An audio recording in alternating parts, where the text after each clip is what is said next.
Glória a Deus nas alturas e paz aos homens na terra. Jesus, bom e amado Mestre, sustenta os teus humildes irmãos e pecadores nas lutas deste mundo. Anjo bendito do Senhor, abre sobre nós as tuas brancas asas e abriga-nos do mal. Levanta os nossos espíritos à majestade do teu reino e infunde em todos os sentidos a luz do teu imenso amor.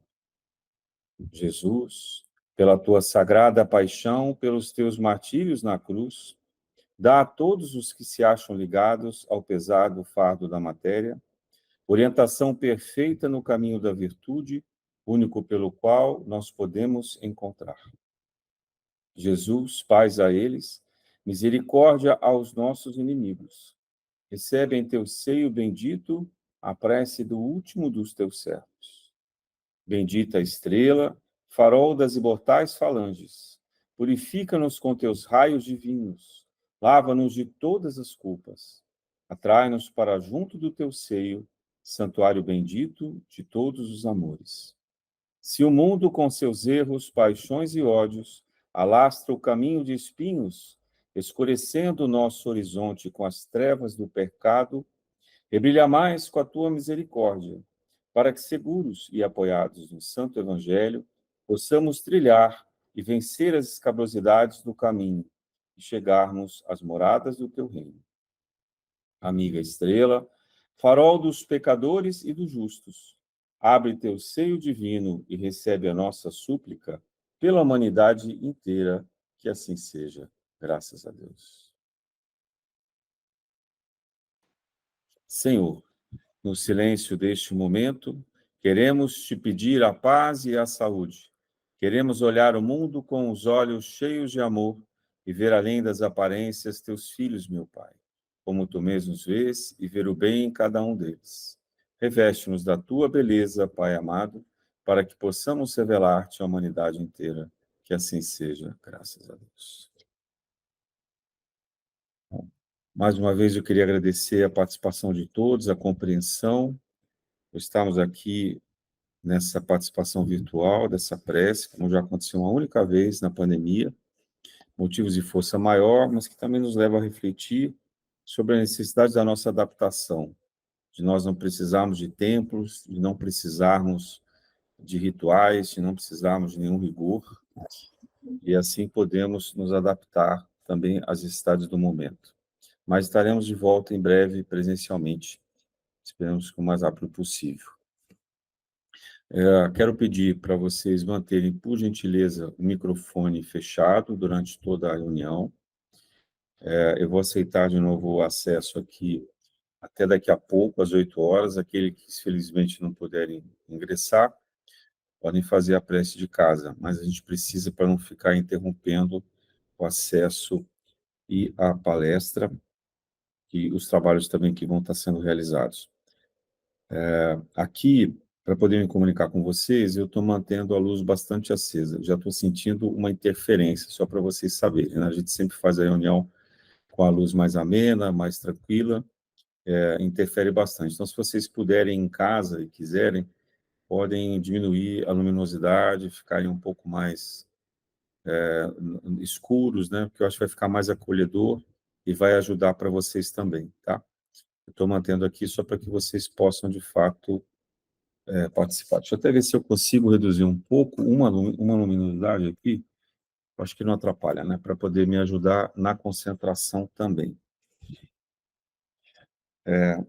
Então, eu estou também gravando essa reunião por conta da palestra. Depois a gente faz o corte. Pedi para o Gustavo cortar só o que for a palestra propriamente. Mas eu não vou ter como gravar simultaneamente no iPhone, aqui no celular, tá? Nós estamos pedindo para avisar que todos eles estão presentes com uma corrente de espíritos nas casas, nas nossas casas, né? Eles solicitaram a presença de outros espíritos fraternos que pudessem hoje comparecer na casa de cada um de vocês e assim também imantar casa, fazer a limpeza necessária e auxiliar em tudo que for preciso. Também eles vão ajudar na hora do passe, das vibrações, vão cuidar de todas as dificuldades, qualquer problema que haja nos nossos lares, eles vão estar fazendo esse mutirão de limpeza e de organização, tá? Então, quem puder, basta se concentrar nos seus guias, nos seus mentores espirituais, em prece, que eles vão estar auxiliando cada um de vocês aí, da mesma maneira que eles estão aqui. E pedir um pouco de paciência também, porque hoje eu estou com os cachorros aqui dentro. Então, às vezes eles ficam latindo, eu não tenho como evitar, né, essa interferência. Tá bom? Deixa eu ver aqui mais. O André falou alguma coisa aqui. Para aqueles que quiserem colocar os nomes, como a gente faz na mesa, pode colocar em casa mesmo, pode escrever num papelzinho, a lápis, numa folha branca, os nomes que eles vão recolher e vão também fazer o encaminhamento da corrente de saúde, de amparo dos encarnados, desencarnados, crianças, animais. Então, podem anotar em casa para poderem receber também esse auxílio. Ok? Então vamos começar. O estudo dessa semana do Evangelho segundo o Espiritismo é o capítulo 11, Amar ao próximo como a si mesmo, e o tópico escolhido foi o da caridade para com os criminosos. Bom, Kardec, ele concentra nesse capítulo o cerne, o âmago, né, o coração da mensagem do Evangelho de Jesus, que é amar ao próximo como a si mesmo. E, obviamente, não foi ele que criou essa frase. Essa frase pode ter criado na espiritualidade, mas a revelação traz isso já dos ensinamentos antigos, do Antigo Testamento, né? E é Nicodemos, inclusive, que repete essa afirmativa quando Jesus pede para que ele sintetize, então, a mensagem de amor. E, para nós, é uma reflexão constante. Né? Acho que nunca houve uma frase que pudesse quebrar tantos paradigmas. E se ele já modificou o mundo com essa frase há alguns anos, há 2000 anos, ainda hoje isso permanece como um desafio. Amar ao próximo como a si mesmo é de uma tremenda dificuldade. A gente mal se ama, essa é a verdade, a gente mal sabe se amar, mal sabe refletir a forma de amar, quanto mais pensar que a gente, dessa maneira, que a gente se ama tanto, ou da maneira, às vezes, até egoísta que a gente se ama, Jesus não faz diferença, ele pede que a gente utilize a mesma medida, que a gente passe, então, também a amar todas as outras pessoas, o nosso próximo. E ele não faz exceção a isso. Por isso, Kardec, ele, nesse tópico, ele traz a caridade para com os criminosos.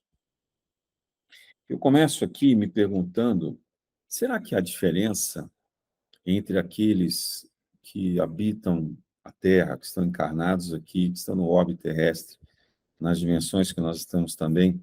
Será que há uma diferença entre nós de criminosos e não criminosos? Não seremos todos criminosos, como disse o Chico ao visitar um presídio uma vez, né? O Chico dizia, há aqueles que foram descobertos e esses estão aqui presos, né? Porque todos nós, de alguma forma, somos criminosos. Nós ainda permanecemos nos erros, nós ainda estamos na erraticidade, como dizia Kardec. Eu acho que esse é o primeiro ponto para a gente pensar. Não seremos todos criminosos? Podemos dizer, mas alguns são mais criminosos do que nós, porque permanecem ainda na agressividade, na ignorância, na violência, na brutalidade, nos crimes que são mais graves, mais hediondos, e, portanto, esses sim seriam os criminosos. Mas se a gente olhasse a nossa encarnação, talvez já na vida passada, não teríamos cometido também os mesmos crimes e talvez de uma forma ainda pior? Como é que a gente pode saber?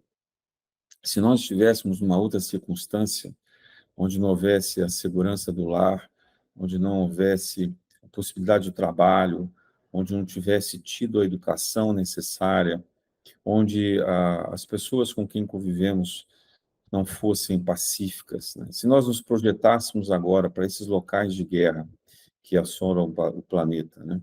Então, se nós estivéssemos ali no meio daquela atrocidade, no meio daquela violência, naquela carência múltipla, será que também nós não seríamos violentos? Será que nós também não cometeríamos crimes? Não estaríamos nós também na mesma condição de nos mantermos ali, como eles, cegos a esse amor ao próximo? É claro que a proposta de Jesus é que esse amor vá acontecendo em ambientes mais saudáveis, em ambientes mais estáveis, né?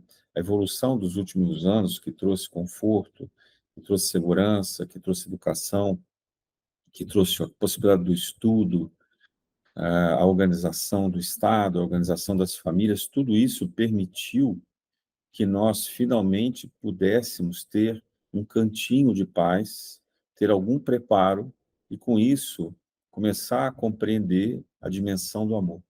Que a gente pudesse começar a ter esse amor próprio, mais equilibrado, e, consequentemente, poder compartilhar esse amor também com outras pessoas. Eu acho que é um desafio pensar que nós somos criminosos. Pelo menos somos criminosos potenciais ou circunstanciais. E, já que somos criminosos, não podemos julgar a ninguém por ser diferente. Eu também penso, junto com a reflexão de Emmanuel, que nós estamos mais próximos dos vermes do que dos arcanjos, né? No roteiro das encarnações, ainda é muito recente a nossa evolução hominal. Até pouco tempo atrás, certamente nós estávamos entre os animais e talvez daqueles animais mais primitivos.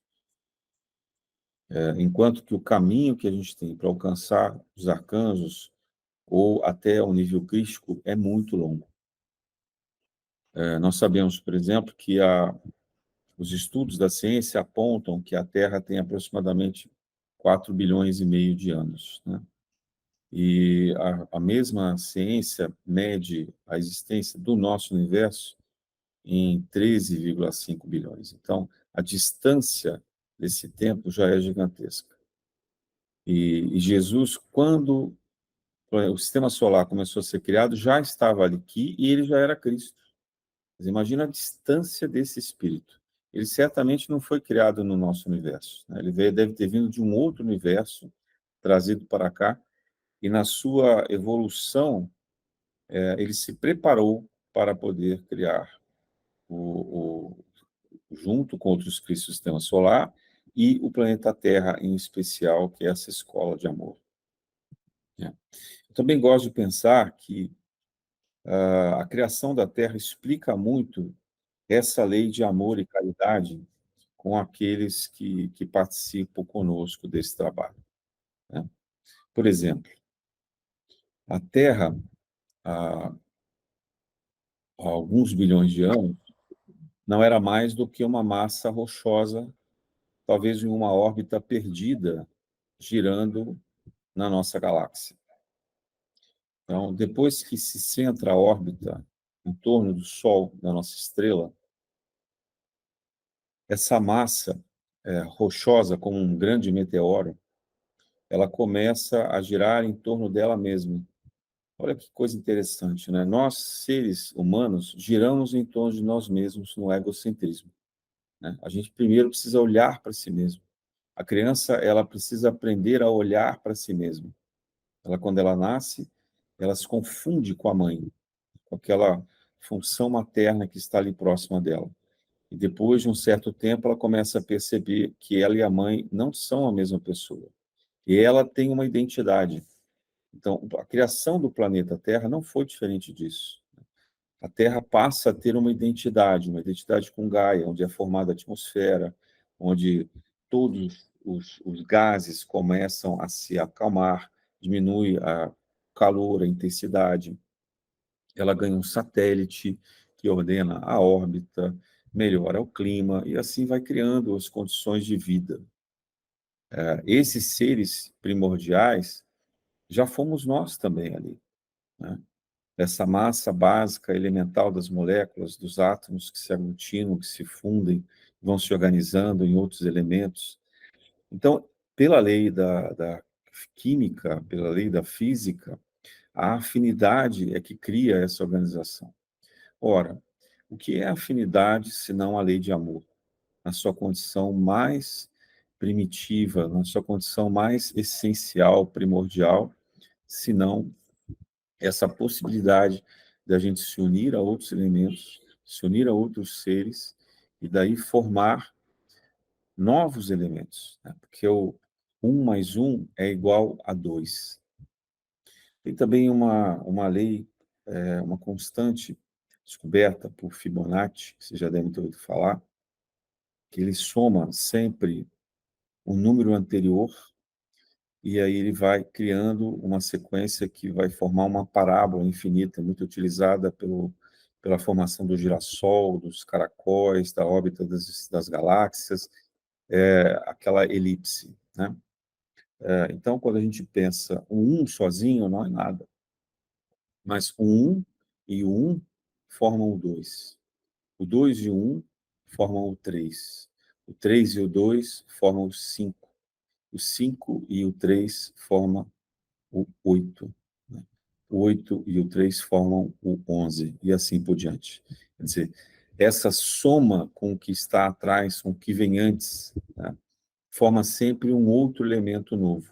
E ele é um elemento cada vez maior, cada vez potencialmente de maior valor, maior intensidade, né? Ele vai ampliando esse ciclo, essa elipse, para formar voltas intensas, de uma beleza infinita e harmoniosa. Então, o amar ao próximo pressupõe a nossa coragem de se unir a esses outros elementos. Unir pela amizade, unir pela família, unir pelo coleguismo, pela convivência respeitosa em sociedade, pela solidariedade, pela compaixão, pela serenidade. Não é um processo fácil. Aceitar o outro com todas as suas características, suas peculiaridades, é difícil. Por exemplo, quando nós recebemos alguém em nossa casa, temos uma dificuldade muito grande, às vezes, de conviver com essas pessoas que chegam, pelo espaço que elas acabam ocupando se for muito tempo. Uma pessoa que vem e fica na nossa casa por alguns dias é uma alegria, é um contentamento, um aprendizado. Mas se essa pessoa passa a ficar muito tempo, ela tira de nós algumas escolhas que nós temos. Escolhas que nós fazemos de costumes, escolhas, às vezes, do silêncio, ou até mesmo da programação de entretenimento que a gente tem. E passa a ser uma tensão constante. Isso acontece não apenas com pessoas estranhas, mas às vezes muito próximas, familiares, né? O mesmo vale também para as convivências, os relacionamentos românticos, né? Às vezes a pessoa namora e dá tudo muito certo, muito feliz, porque cada um tem sua casa. Quando as pessoas passam a conviver na mesma casa, no mesmo teto, começam os conflitos. E a gente vai tendo que abdicar desse nosso espaço, vai tendo que encontrar novos cantinhos, né? E muitas vezes isso fica difícil. Nos estudos feitos pelos grandes administradores, empresas, escolas de administração americanas, principalmente, apontam que o ser humano precisa, minimamente, para poder se sentir confortável e seguro e produzir bem, de 6 metros quadrados. Bom, isso era o que se dizia na década de 80 e 90. Se nós formos hoje visitar as empresas, a gente vai ver uma empresa de telemarketing, a pessoa tem 80 centímetros quadrados, né? Um cantinho só com uma tela de um computador, um fone de ouvido e a sua cadeira. Essa opressão coletiva que vem sendo criada vai reduzindo o nosso espaço, a nossa identidade. Jesus ele se preocupa com isso, né? Ele se preocupa que a gente se preserve, que a gente procure estar bem. Veja que, ao contrário do que a gente faz hoje, Jesus leva os seus discípulos, os seus apóstolos, para os campos abertos. Quando ele quer ensinar, ele procura árvores, ele procura os montes, ele procura a beira do lago. Ele chega a pregar no templo, mas ele até se enfurece com a bagunça, com a desordem que os comerciantes fazem no templo. Quer dizer, a multidão que se aglomera é uma condição de desequilíbrio, é uma condição perigosa. É claro que a gente não está falando que a gente não possa se aglomerar ou que a gente não deva participar dos eventos que são coletivos de aglomeração, mas há sempre um perigo maior. A psicologia aponta, um estudo, os movimentos de turba, onde muitas vezes pessoas que são silenciosas, educadas, respeitosas, quando estão em grupos e são incitadas ali no grupo à violência, elas passam a se tornar também violentas. É fácil a gente verificar isso, por exemplo, nos estádios de futebol. Quando começam as músicas, as gritarias, as agitações, toda a torcida se movimenta. Aquele movimento de ola, que a gente chama, né, de ondulação com as mãos, representa exatamente essa sintonia. Então, há tanto o aspecto positivo quanto o aspecto negativo. Uma multidão em prece, uma multidão fazendo uma mentalização positiva é extremamente poderosa e capaz de transformar os destinos do planeta. Mas uma multidão enfurecida, uma multidão que mentaliza a guerra, a violência, é capaz de destruir profundamente grandes estruturas planetárias da mesma forma. Então, como amar essas pessoas que são tão diferentes de nós? Como aceitar as coisas que nós vemos nos outros e que parecem ser defeitos profundos? Também aqui, a psicologia nos ensina que aquilo que a gente costuma sentir de irritação maior nos outros, aquilo que mais nos incomoda, é ainda o que há em nós de característica. É ainda aquilo que se representa, talvez, a nossa sombra, aquilo que nós não controlamos, aquilo que, no fundo, desejamos.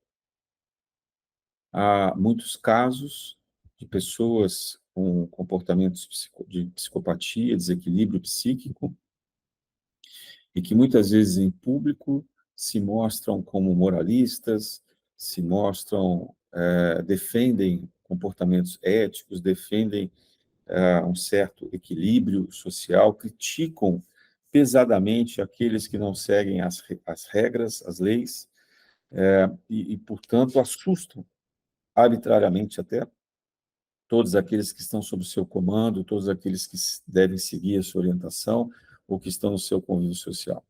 Mas essas mesmas pessoas, quando chegam em casa, acabam agindo de maneira extremamente oposta. Quer dizer, entre quatro paredes, onde eles se acham escondidos, mas a espiritualidade tudo vê, agem com brutalidade com seus familiares, com abuso sexual, com abuso moral e assim por diante.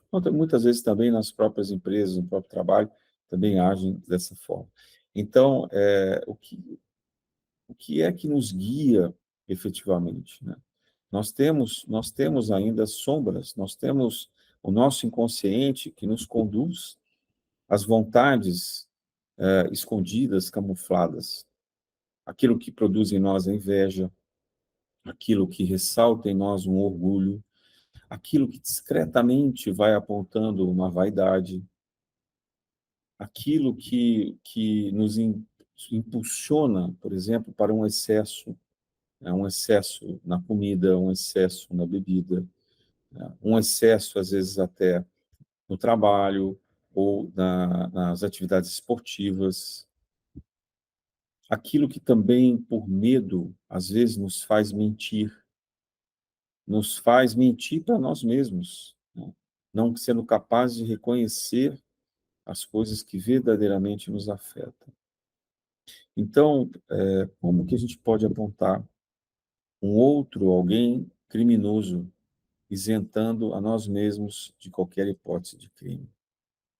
Nós não somos inocentes. Nós podemos ser ingênuos, nós podemos estar esquecidos dos próprios crimes que nós cometemos, mas todos nós somos falíveis. E essa falibilidade também é mostrada por Jesus. O apóstolo Pedro, quando Jesus começa a dizer que ele irá ser condenado, julgado, aprisionado, humilhado, morto numa cruz, Pedro diz que jamais ele deixaria que isso acontecesse. Jesus se refere a ele como, eu vou usar a palavra na tradução do português das Bíblias comuns, que ele chama ele de Satanás. Certamente não foi essa palavra que Jesus utilizou, mas o sentido está ali, né? Um espírito maligno, negativo, querendo tentar Jesus como se fosse possível, e possível era do ponto de vista espiritual, mas como se Jesus devesse agir de uma forma divina, mudando o seu destino, só para agradar a vontade daqueles discípulos, daqueles apóstolos, né? Agindo exatamente com a violência que ele negava, e que ele dizia que nós não deveríamos empregar. Então, Pedro, é mostrado a Pedro que ele erra, que ele falha. E depois, mais adiante, ainda, nesse diálogo, Pedro se dirige a Jesus e diz que o ama profundamente, que jamais o trairia, que estaria com ele constantemente. Então, Jesus começa a dizer que dentre eles havia pelo menos um traidor. E Pedro diz que não seria esse apóstolo. E aí Jesus olha para ele com uma certa tristeza, mas ao mesmo tempo uma compaixão, e diz: Pedro, ainda nesta noite me negarás 3 vezes antes que o galo cante. Eu ouço a voz de Jesus no meu coração, pensando o quanto eu também ainda vou negá-lo, o quanto ainda eu vou errar, o quanto ainda eu vou escorregar em todas as minhas escolhas, o quanto há em mim ainda de falhas, de, de humanidades, né? Porque a gente não deve se condenar por essas falhas, a gente deve ser capaz de aceitar a nossa natureza humana e aprender com ela. Porque o primeiro gesto dessa frase, desse mandamento de amar ao próximo, é como a si mesmo. Então, reconhecer-se como um criminoso é importante, é fundamental, eu diria, para que a gente também, amando e aceitando as nossas falhas e aprendendo com elas, a gente possa fazer com que outras pessoas sejam aceitas no nosso ciclo e a gente também se torne aceito junto a elas. Ser humano na Terra pressupõe, portanto, que a gente aceite essa condição de falibilidade. Mas a nossa sociedade, ela não é construída para isso, né? Nós aprendemos com os nossos pais, logo no berço, a punição. Já evoluiu bastante, era muita violência antes. Minha geração apanhou de tapas, de chinelo, de cinta, de vara e assim por diante, né? Essa geração mais nova, graças a Deus, tem uma punição mais verbal, de castigos, de restrições e etc. Nós estamos aprendendo a dosar isso, que muitas vezes a gente foi para o extremo, o descaso, da não punição, que também não é educativo. Mas nós aprendemos a ideia da punição e não sabemos muito como educar pelo amor. Então, todas as vezes que a gente assiste alguém cometendo uma falha, um erro, a primeira reação que nós temos é de pedir justiça. É de pedir que haja uma intervenção da força policial ou da autoridade do lugar onde a gente está presente para que corrija essa atitude. A percepção que a gente tem é que uma pessoa que comete um erro aos nossos olhos grave, ela não pode se manter no nosso convívio. Tanto que a pena estabelecida pelo direito é a da exclusão, né? A exclusão social. Você manda a pessoa para um presídio, um presídio distante, todo murado, longe do convívio, longe da sociedade. Outro dia eu passeava aqui com os cachorros pelo bairro e eu vi de umas pessoas assim comentando sobre uns adolescentes. Esse garoto já foi fichado 18 vezes. Como é que ele pode estar na rua? Né? Eu não sei a história toda, provavelmente ele estava se referindo a um menor de idade e mesmo sendo fichado, o delegado não pode manter preso. Então, ele faz ali uma repressão, mas ele libera o garoto, pelo que determina as leis, né? E essa pessoa estava inconformada porque ele provavelmente, o garoto já com alguma astúcia, alguma esperteza, se aproveitava dessa condição, sabendo que não ficaria preso, para praticar alguns atos criminosos, né? A gente não sabe o que ele estava praticando, se era um crime famélico, nem vale aqui ao caso, mas vale a fúria, né? A violência para que ah, esses menores tivessem, então, um aprisionamento, tivessem uma punição. E esse é o pensamento comum, né? Quando a gente assiste na televisão, qualquer atitude violenta, a gente já imagina uma pena maior, superior ao que essa pessoa teve. Mas não é isso que Jesus diz. Jesus nos pede o perdão. Jesus nos pede para oferecer a outra face. E isso é muito difícil para todos nós. Muito difícil. Um exemplo relativamente recente e que nos ensina muito sobre esse comportamento é o de Gandhi. Gandhi é um estudioso indiano, de uma família de classe média, vai para a Inglaterra, que é o país que subjugava a Índia naquela época, que dominava a Índia, se forma em direito, buscando um título. A sua biografia demonstra que ele tinha um certo orgulho, uma vaidade disso, né? Ele não fez isso por acaso, ele tinha um objetivo que era menos nobre naquele momento da sua fase inicial adulta, de conquistar um status, de manter, né, conseguir um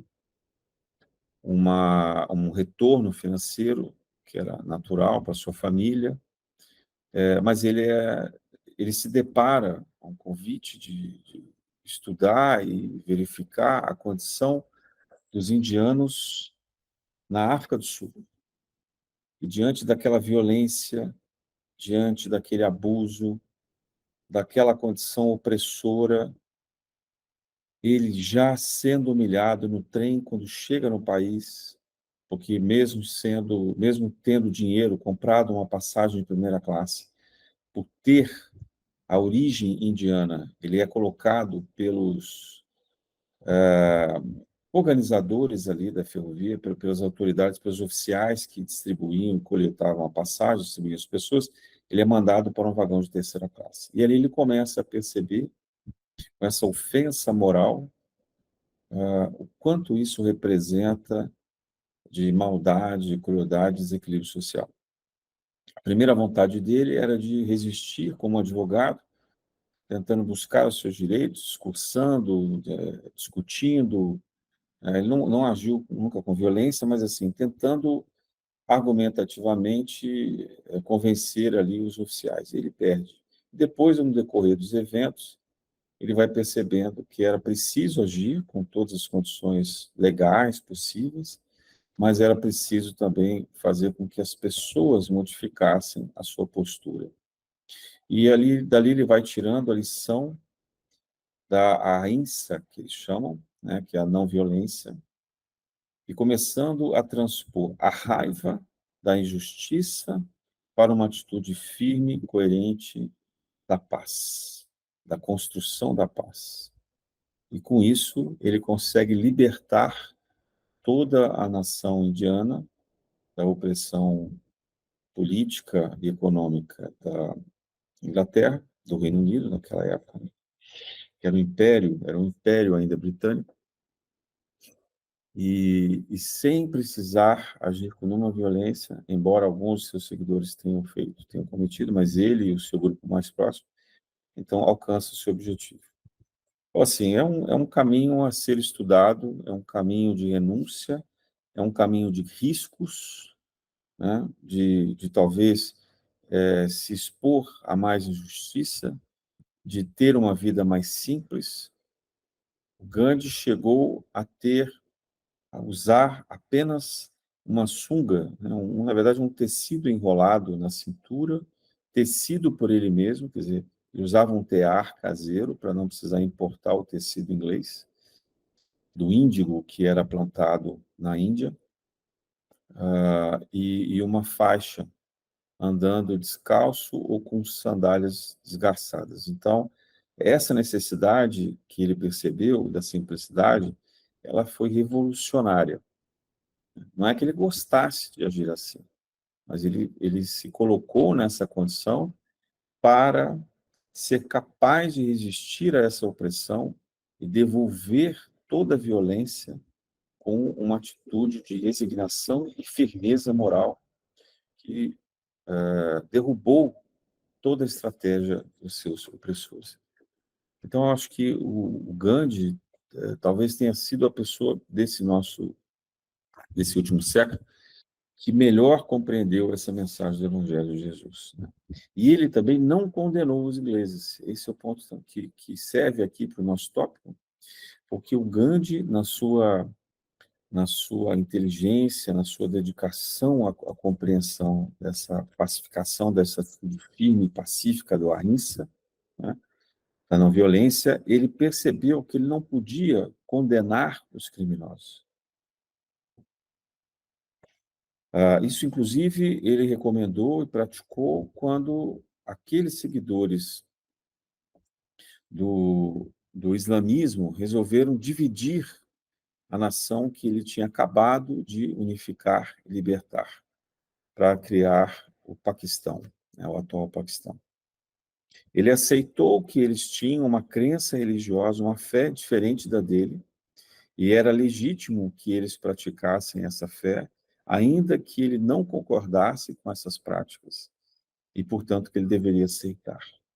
E eles foram, então, pacificamente autorizados a criar a sua própria nação e praticar ali os seus costumes, desde que permitisse o retorno dos hindus para a sua terra natal, sua terra de origem, próximo ao restante do território indiano.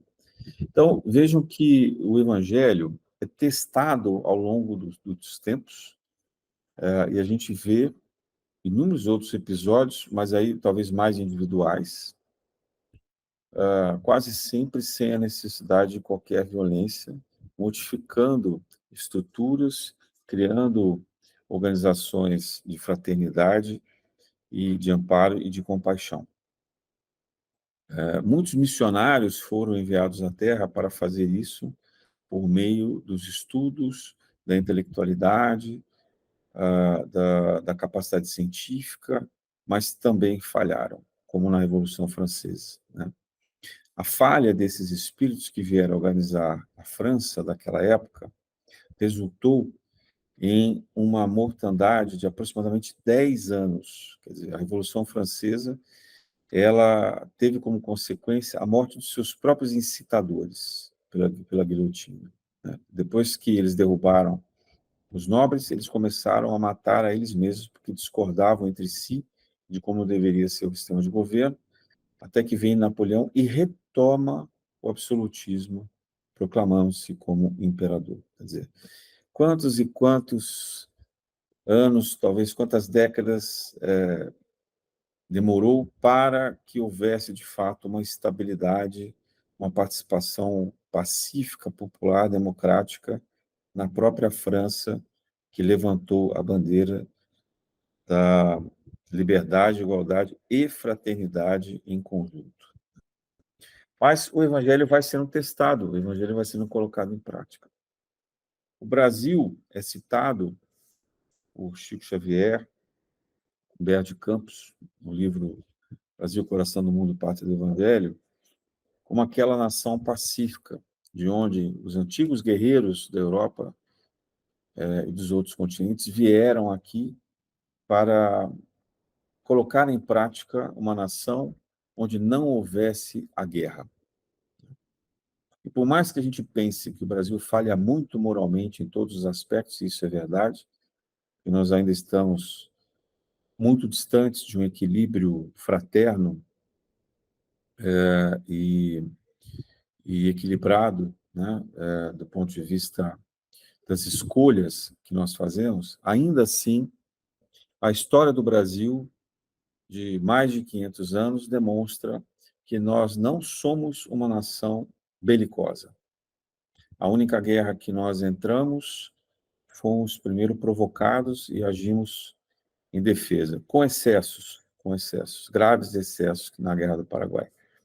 Mas, ainda assim, numa atitude de defesa e recuperação de um território. Nós sabemos que o Brasil já teve outras disputas territoriais, como nas Guianas, né, e outras partes, e acabou acertando acordos, tratados e até abrindo mão de parte de terras. Em outros casos, adquiriu financeiramente, pagou pelas terras. No caso, por exemplo, dos holandeses, o Brasil, os portugueses pagaram uma verdadeira fortuna por aquele pedaço do Nordeste brasileiro para não entrar em guerra.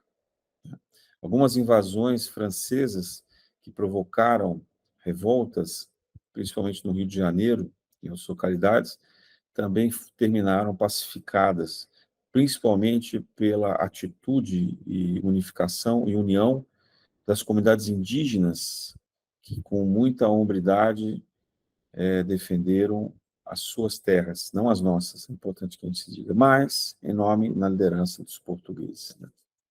Então, há muitos aspectos que demonstram que os brasileiros, de um modo geral, têm inúmeros defeitos, mas têm essa característica de não agir pela guerra. E quando chamado à guerra, tentar combater essa guerra da maneira mais rápida e menos gravosa possível, já que a gente ainda vive num planeta em que muitas vezes a guerra é inevitável. Então, essa característica aponta para o fato de nós não odiarmos os criminosos. Também no Brasil, a gente verifica que há uma aceitação muito grande dos estrangeiros, dos diferentes. O que nós temos em cômodo é com a nossa vizinhança, na individualidade, onde está ali enfronhado o racismo, o preconceito, a discriminação de um modo geral, o machismo, né? Isso ainda, como também em quase todo mundo. O Brasil não é a única nação que tem essa característica. Essa questão da xenofobia, de se evitar e de se tentar expulsar e criar condições graves de separação, né, com os diferentes, que é a xenofobia, ela está em todas as nações da Terra, praticamente. Há aqueles que disfarçam, aqueles que camuflam, mas, no fundo, as pessoas defendem muito mais os seus iguais.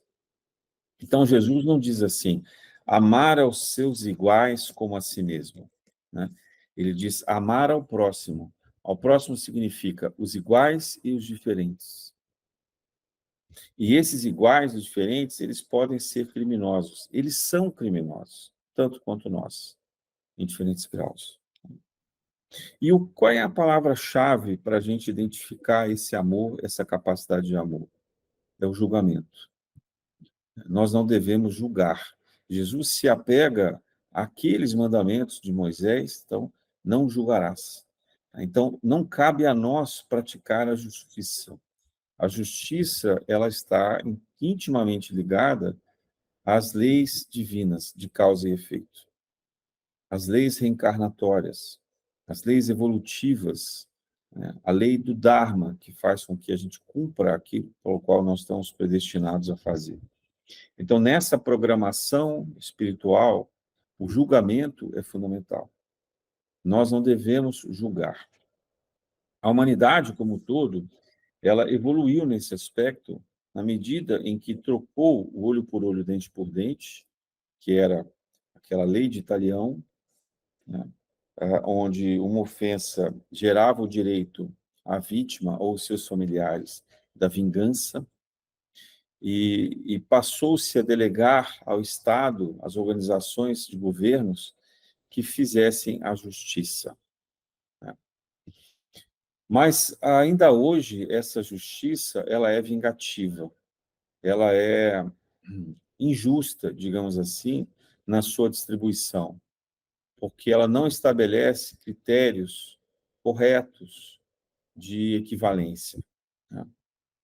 Uma pessoa que possui instrução e posses, né, dinheiro, pode contratar excelentes advogados, pode articular para que a sua pena seja prescrita, pode fazer acordos, né, de delação, pode utilizar tornozeleira, ficar em casa como se nada tivesse acontecido, e assim por diante. Enquanto que um criminoso comum, de origem humilde, pobre, certamente terá que cumprir a sua pena em condições muito mais difíceis, dividindo as celas sem higiene, sem condições sanitárias, sem nenhuma... Tinha falado lá dos 6 metros quadrados, imagina se uma cela, um prisioneiro brasileiro vai conseguir ter isso. A gente sabe de algumas autoridades que, por privilégio, conseguiram ficar em uma sala isolada durante o seu aprisionamento, mas, de modo geral, o que a gente assiste no presídio são celas que deveriam ter de 8 a 10 prisioneiros, com 30, com 50, com 100 prisioneiros, né? Há inúmeros filmes, vídeos, documentários, matérias jornalísticas que apontam isso, está disponível para quem quiser pesquisar. Então, essas condições humanas, elas representam, ainda que assim, uma evolução no sentido social, mas do ponto de vista espiritual ainda está muito distante. Por quê? Porque nós queremos a vingança. Porque nós queremos uma reparação, mas é uma reparação de violência. Enquanto que nós somos muito condescendentes com os nossos próprios crimes. Nós somos muito tolerantes quando nós cometemos crimes e a gente acha que basta um pedido de desculpa, que basta um reconhecimento discreto dos nossos erros, para que o outro tenha o dever de nos perdoar e de nos aceitar novamente. Enquanto o que a gente assiste no desencarne desses espíritos no umbral é um profundo remorso, uma transformação interior, uma culpa que vai consumindo o perispírito, muitas vezes a ponto desses seres se transformarem apenas em ovoides, ou pelo menos nessas figuras que a gente assiste nos filmes como zumbis, aspectos horripilantes e transformados pela própria culpa, pela própria consciência dos erros que cometeram.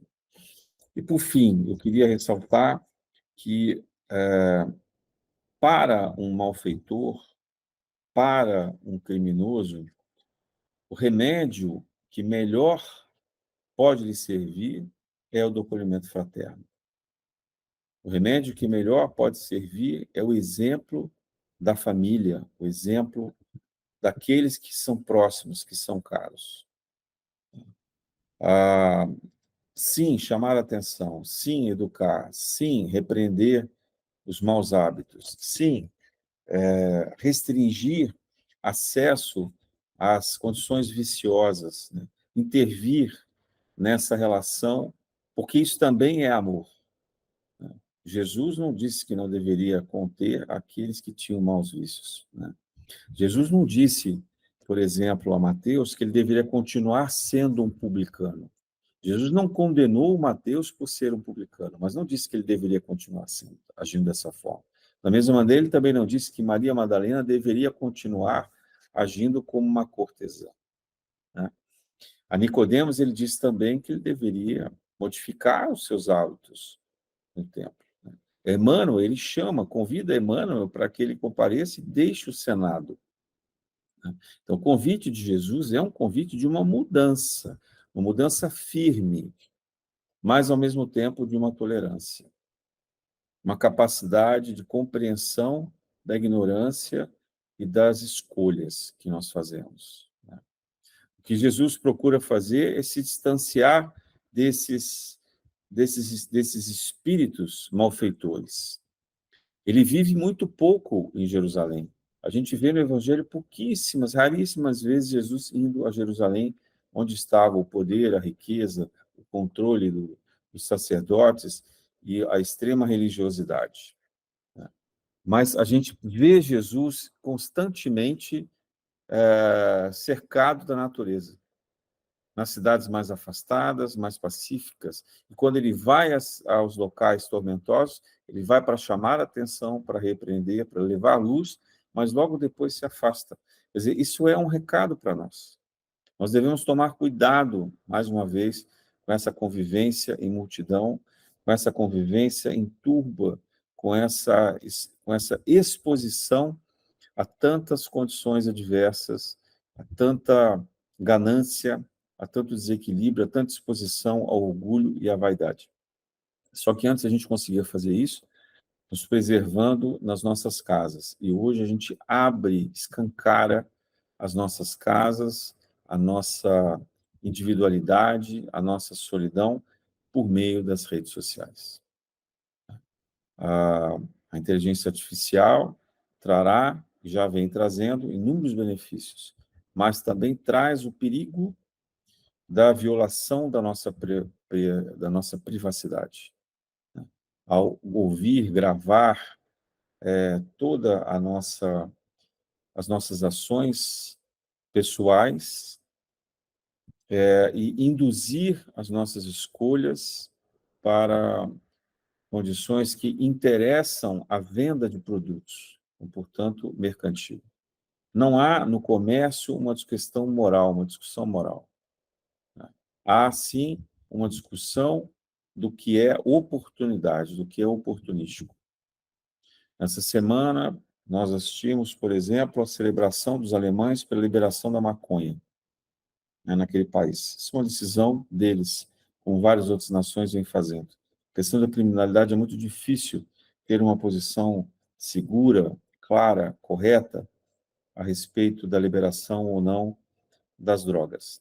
Mas o que a gente sabe é que quem lidera essa discussão não tem apenas uma posição ideológica, um convencimento pela defesa do indivíduo poder fazer as suas escolhas e de modo amadurecido, com todas as informações disponíveis, consciente, escolher se pretende ou não utilizar, por exemplo, do uso da maconha.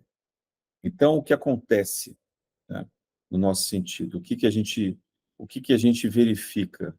Na prática, a gente verifica que há um aumento dessa criminalidade, há um aumento do vício, né?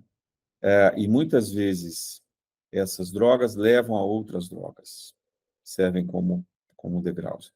Então, essa é uma discussão complexa, mas parece estar acontecendo em uma nação extremamente instruída, onde o debate é democrático, onde o debate é claro.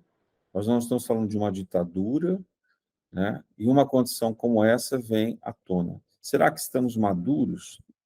Então, é preciso ter cuidado com a liberação, de um modo geral, das atitudes que são perigosas. E nós devemos fazer essas escolhas. Não nos deixar levar por essas facilidades.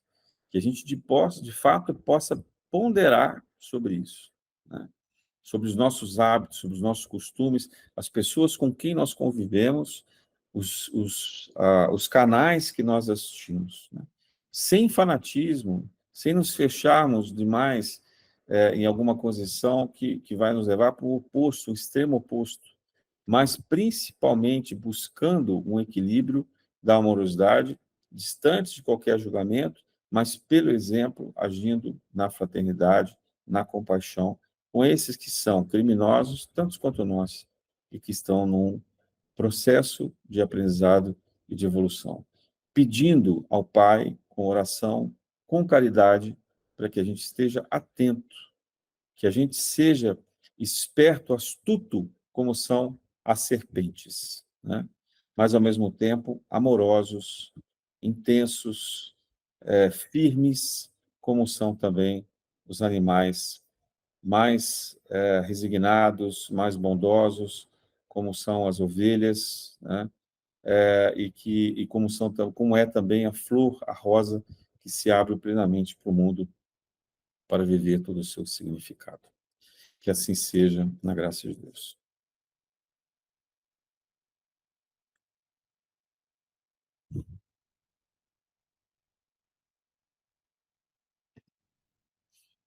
Bom, eu queria convidar a todos agora para que a gente faça alguns minutos de prece, pedindo ao Pai de toda a espiritualidade que nos cubra de vibrações, de bênçãos, de saúde, nos acolhendo, nos recebendo, nos amparando, amparando os nossos familiares, a nossa casa, limpando os nossos corpos, começando pelo corpo físico, passando pelo perispírito e os corpos mais elevados.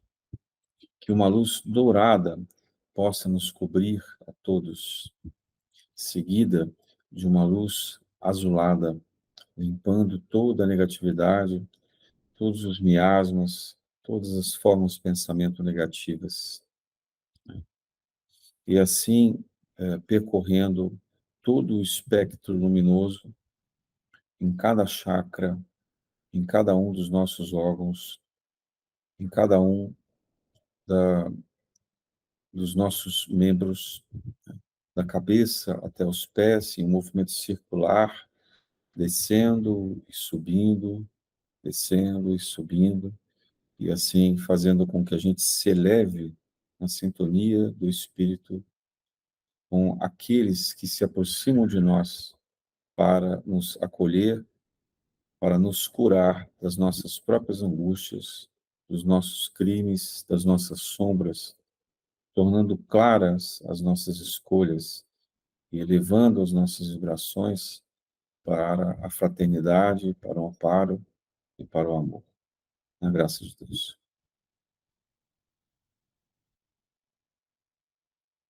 Vou pedir também que a gente peça, que a gente faça agora uma rápida meditação para aquelas pessoas que nos pedem o amparo e o auxílio, os nossos familiares, os nossos amigos, as pessoas para quem nós colocamos os nomes nas correntes, pedindo para que recebam as vibrações celestiais também.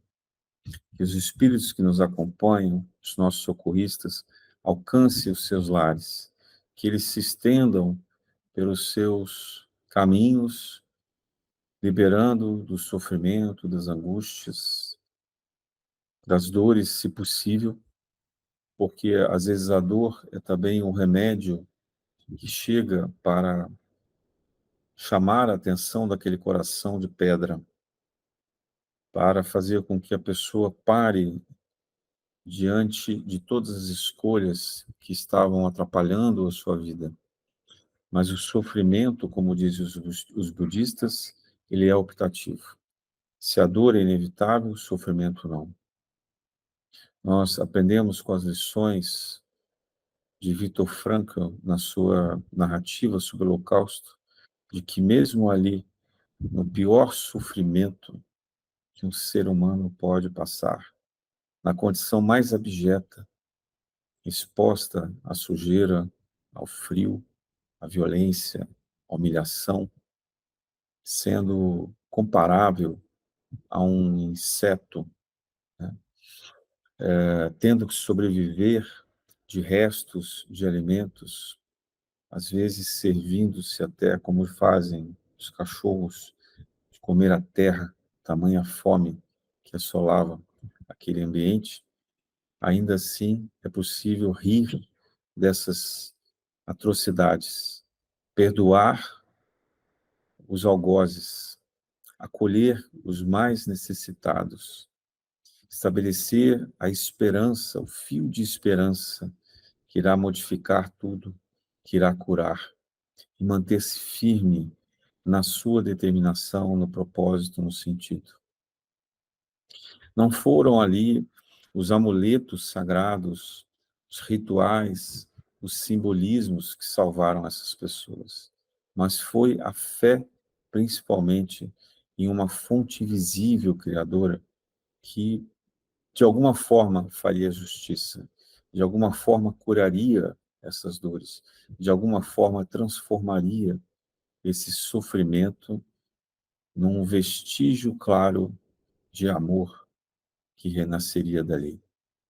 Então, se nessas condições mais adversas é possível sentir isso, que a gente possa, na nossa casa, nas nossas provações, e nas provações daqueles que nós amamos, que nós tantos queremos bem, que eles possam perceber nas suas doenças, nos seus sacrifícios, nas provas duras que passam, nas dificuldades, jamais o abandono, mas principalmente o acolhimento, de que eles não estão sozinhos, que eles estão cercados de espíritos valorosos que olham por eles.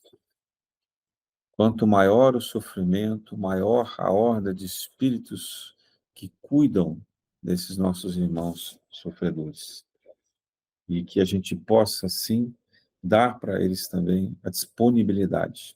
A disponibilidade é o bem mais precioso que nós trazemos, muito mais do que o dinheiro, muito mais do que qualquer outro recurso. A nossa disponibilidade de amor, principalmente daqueles que estão ao nosso alcance, que são o nosso próximo. Que a gente seja capaz de esquecer, de perdoar as dores, os sofrimentos, as dificuldades, os males que eles nos causaram reversamente. Que a gente possa retribuir cada vez mais com amor e com acolhimento. E que, assim, esses espíritos, guardiões, mentores, guias, que chegam até nós, e toda a falange de médicos e socorristas, dos espíritos trabalhadores, das vibrações da natureza, todas as falanges de caboclos, todas as falanges de orixás, de pretos velhos, que eles possam, vibrando no nosso meio, nos libertar das maldades, nos libertar de todos os vícios, nos libertar das magias que nós criamos pelo nosso pensamento, abrindo assim espaço para que a espiritualidade maior possa também nos alcançar, nos elevar e fazer com que a gente vibre cada vez mais em uma condição sutil de amor e sabedoria, fazendo com que a Terra seja o melhor planeta, que o nosso entorno vibre de uma forma mais pacífica e que a gente se integre cada vez mais na natureza, na graça de Deus.